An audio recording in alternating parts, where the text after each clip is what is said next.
Authority simply is the power or trust that you place into other people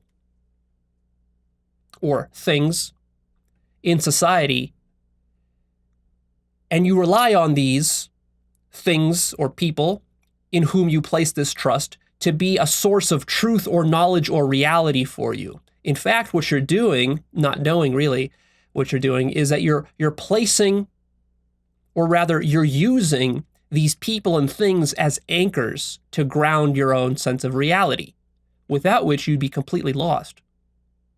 But how do you know who to trust? Should you trust the Bible? Should you trust the Quran? Should you trust scientists? Which scientists should you trust? Should you trust the biologists, the chemists, the physicists, the astrophysicists, the quantum physicists? Which quantum physicists should you trust? There's a lot of them. They disagree with each other. Should you trust your elementary school teachers or your middle school teachers or your university professors?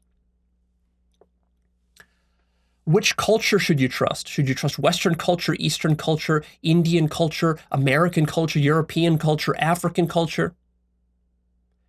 And even more importantly, by what criteria are you going to determine who to trust? Really think about this from a very fundamental level. Think about it from the level of like, you are born into this world and you have no understanding or knowledge of anything. You don't know the difference between up and down. And you certainly don't know the difference between truth and falsehood. And you certainly don't know who you can trust and who you can't trust. People just assume that these things are givens and that these are easy questions to answer. Not at all. So who are you going to trust? How do you know that you can trust, for example, your university professor about the things he's teaching you? You see the problem here is that you're going to say something along the lines of, well, I can trust my university professor because of da-da-da-da-da. But how do you know you can trust that? You see? And then trust that and trust that and trust that. You see, you have an infinite regress problem. Because any authority figure that you cite, we can always question them and then ask ourselves, well, by what authority is that authority figure an authority figure? And you see, this creates a really tricky problem. In fact, it creates a vicious circle because it's begging the question all the time. So if you say, for example, that we can trust MIT scientists, how do you know that? Well, because in school you were taught that scientists generally tell you the truth. But how do you know that was true? How do you know what they told you in school was true? Well, because my parents told me that I should go to school and listen to the teachers there. Okay, but how do you know that your parents were correct?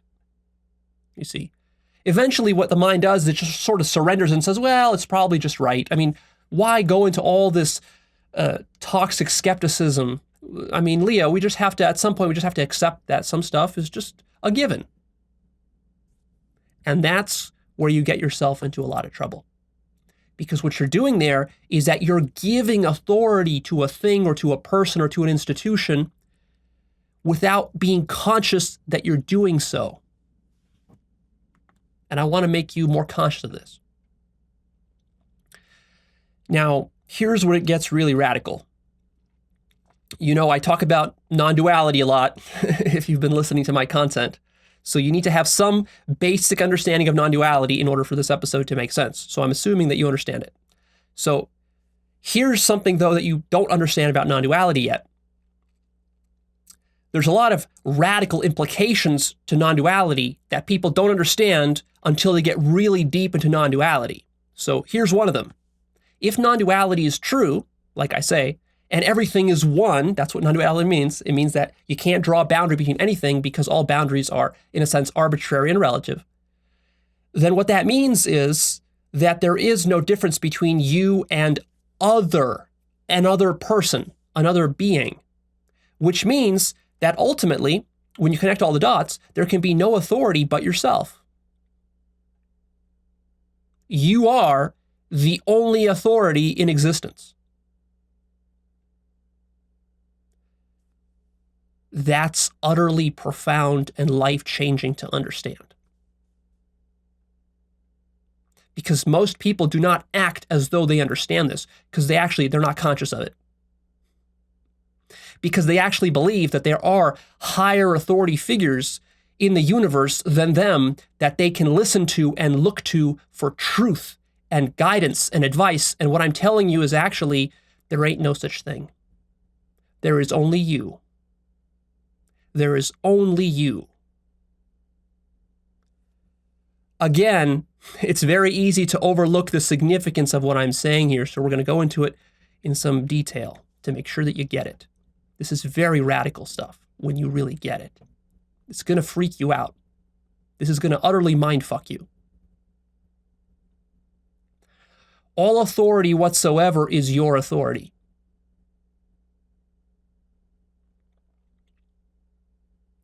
Ultimately, the deepest authority you hold is the claim that you exist. So if I ask you, do you exist? You will, of course, say, yes, Lee, of course I exist. But how do you know that? Under whose authority are you claiming that you exist? Under your own, of course. You're not asking me if you exist. You're not asking a scientist. You're not asking Albert Einstein whether you exist or not. You're not even asking your parents whether you exist. You are asking yourself. Now, this is such a fundamental question that most people would say, well, Leo, there's no alternative to saying that I exist. So of course I exist because here I am. So, I mean, what's the big deal? You're not getting it. You are telling yourself that you exist and you're actually believing that. That's not a given. That's not obvious. Consider the possibility that if you did not tell yourself that you exist, the universe would not know that you exist. You exist because you say you exist, and for no other reason. Now, of course, you're in such a tricky position here in life because you have to survive. Once you've already committed yourself to the position that you exist, that now, of course, you can't even consider that you might not exist. That doesn't even seem like a plausible position to you.